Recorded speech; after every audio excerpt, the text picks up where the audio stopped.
The very last pasuk in all of Megillat Esther describes Mordechai HaYehudim. Ki Mordechai HaYehudim Mishneh LaMelech Achashverosh V'Gadol HaYehudim. That Mordechai was the next in command to King Achashverosh, and he was great among the Jews. V'Ratzui L'Rov Echav, and he was accepted by the majority of his brethren. Doresh Tov Le'amo, seeking the good for his people. V'Dover Shalom L'Chol Zaro, and speaking Shalom, peace, to all of his offspring. What was it about Mordechai, who had saved all of the Jewish people, that he could only earn the acceptance of the majority of people? Why wasn't he accepted by all? He had saved them from death. What did he do wrong? Of course, there is the old truism that no matter what you do, some people are going to be dissatisfied.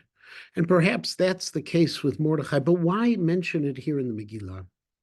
And so on the one hand, you have the Rashbam, who suggests that lo digdeg hakatuv, that don't learn too much into these words, hu hadin l'chol echav, that rov echav can actually mean everyone.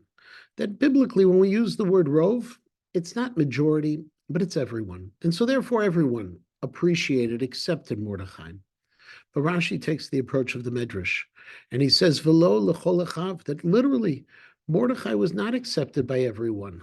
That the fact that he chose to be involved in politics instead of seeking greater Torah for himself, being a greater source of Torah through his relationship with the Sanhedrin, that for that he was criticized by some.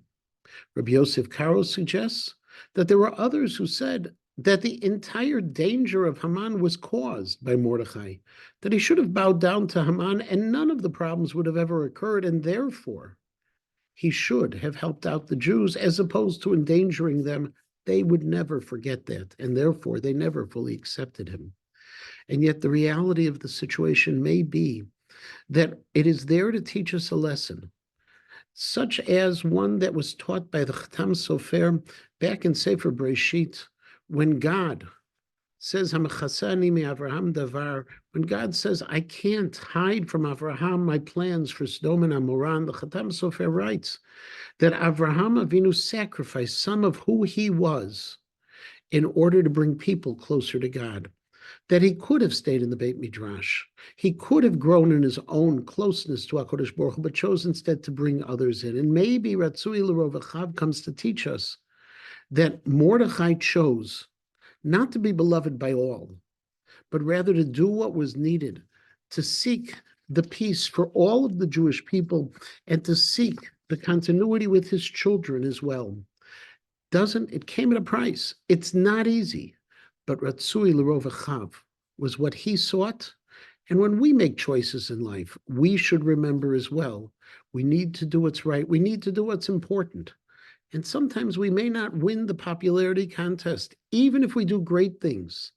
But nevertheless, we can bring about salvation through our own actions. And with that, Megillat Esther ends.